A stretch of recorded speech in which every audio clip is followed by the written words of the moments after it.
እስቲ ስለዚች ሙዚቃ እናውራ። እቺ ሙዚቃ የኢህዴን ብአዴን ሙዚቃ ነች።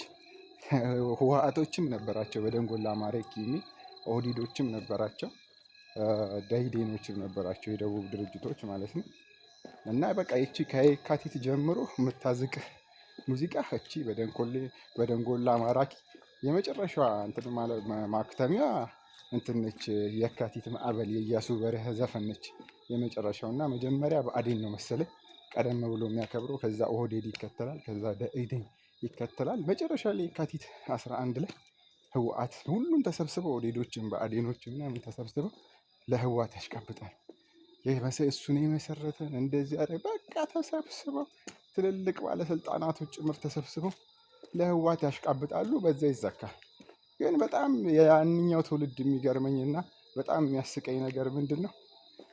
ኤሌክትሪክ አምፖል እናስገባቸዋለን ብለው ያታገሏቸውን የገጠር ገበሬዎችና ማህበረሰቦች እንኳን ኤሌክትሪክ ሊያስገቡላቸው በኤሌክትሪክ ገመድ ነው ሲገርፏቸው የኖሩት።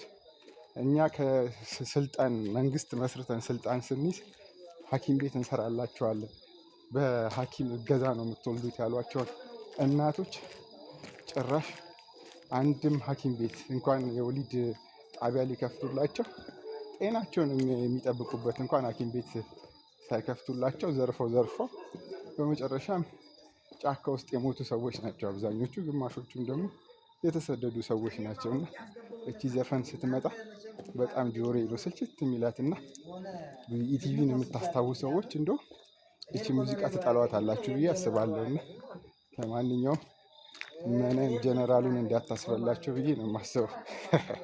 አይ መነን በ3 ሰዓት ውስጥ የስኳር ህመምን ወይም በሽታን ከነዘር ማንዘሩ ማጥፋት ተችሏል። ሰላም በ3 ሰዓት ውስጥ የስኳር በሽታን ልታድን በዛው ኢትዮጵያ ውስጥ በመቶ ሺህ የሚቆጠሩ የስኳር በሽተኛ ናቸው ያሉት፣ ትልልቅ ሰዎች፣ ወጣቶች፣ ህፃናቶች።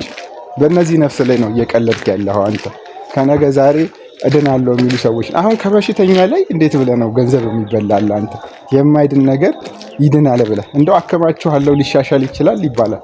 የማይድን በሽታ ግን እንዴት በ3 ሰዓት ውስጥ አጠፋላቸዋለሁ ብለህ ከነሱ ገንዘብ ሜክ ለማድረግ እንዴት ታስባለህ?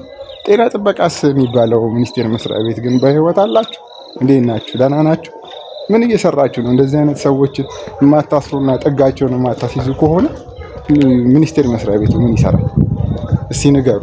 ላይ በሙያ ስነ ምግባራቸው የሚሰሩ ዶክተሮች በጣም ጥቂት ናቸው። በጣም ጥቂት፣ እንደው ፈልገህ አታገኛቸውም በባትሪ። አብዛኞቹ በሚባል ደረጃ ጋጠ ወጥ ናቸው። በፊት ጥቂቶች ናቸው ይባል ነበረ ጋጠ ወጥ ዶክተሮች። አሁን አብዛኞቹ ጋጠ ወጥ ነው። ጥቂቶች ደግሞ የሙያ ዲሲፕሊን ያላቸው ዶክተሮች እና የሕክምና ባለሙያዎች አሉ።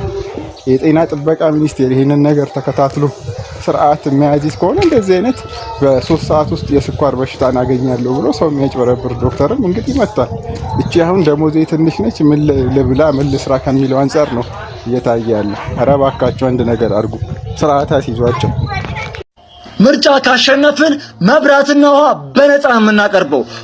ለምንድን ነው የህዝብ ተወካዮች ምክር ቤት ተመራጭ ለመሆን መንግስት እንደ መስፈርት የማስተርስ ዲግሪ የማይጠይቀው? የእሱንም ደግሞ ብርሃኑ ነጋ ትምህርት ሚኒስቴር ሆኖ ከተመረጠ በኋላ የተገኘ ማስተርስ ዲግሪ መሆን አለበት።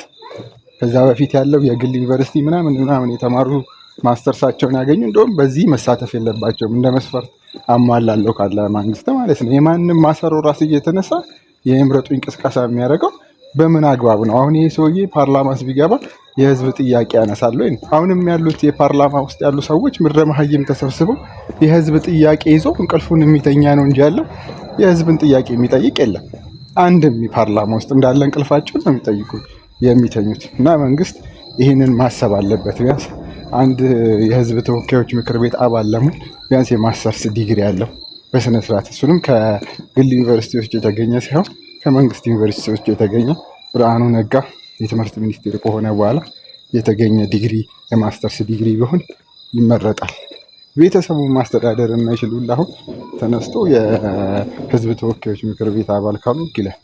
ይህን ነገር አስቡበት። ይህን ማሰሮ ራስ ደግሞ በዛው በቃ ጫት እያስቃማችሁ ባታስለፈለፉት ጥሩ ነው። የሆነ ማሰሮ ራስ ደብሮ የህዝብ ፓርክ ላይ ተቀምጠ አንዱ ይመጣና የባንክ ቡክ ክፈት ይላል። ከዛ አንዱ ደግሞ ይመጣና ደግሞ ለከሌ እርዳታ ድርጅት ከ500 ብር ጀምሮ አስገባልኝ ይላል። ብሩንም መጠን ራሱን እኮ ደግሞ የሚወስንልኝ። እሱንም ደግሞ በትዕግስት ስታልፍ ደግሞ ማለት ነው አንዱ መጥቶ ሪል ስቴት ግዛኝ ወይ ደግሞ አንዷ ትመጣና ሪል ስቴት ግዛኝ ትላለች።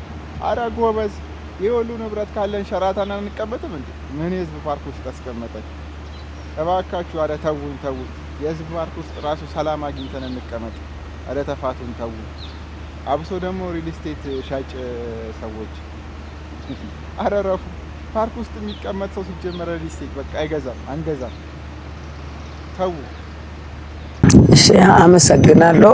ይህን እድል በማግኘቴ በጣም ደስ ብሎኛል። እኔ ስሜ ወይዘሪት አለሚቱ አላምቦ እባላለሁ። አለሚቱ ባለማየሁ ተከሽኖ አላንዱ። ቀልዱ ቀልድ ነው፣ ግን ሴቶች ላይ የሚወጣው ጺም በምንድን ምክንያት እንደሚወጣ እስቲ የምታውቁ የሕክምና ባለሙያዎች ብትነግሩን። አሁን የዚህች ትልቅ እናት ጺም ኦ ነው ጭራሽ የወጣው። አለሚቱ ነኝ ያሉ እንጂ አለማየሁን ነው የሚመስሉት። እስቲ አንዳንድ ነገር ብትሉን የሕክምና ባለሙያዎችና ማጥፋትስ ይቻላል ወይ ነው? እስከ ጭራሹ ነው። መላጨት ይቻላል፣ ያው ለማጥፋት ሊላጩት ይችላሉ፣ ግን ኖርማል እስከ እንትኑን እስከ መጨረሻውን ማጥፋት የሚቻልበትም ዘዴ ያለ ወይ ነው።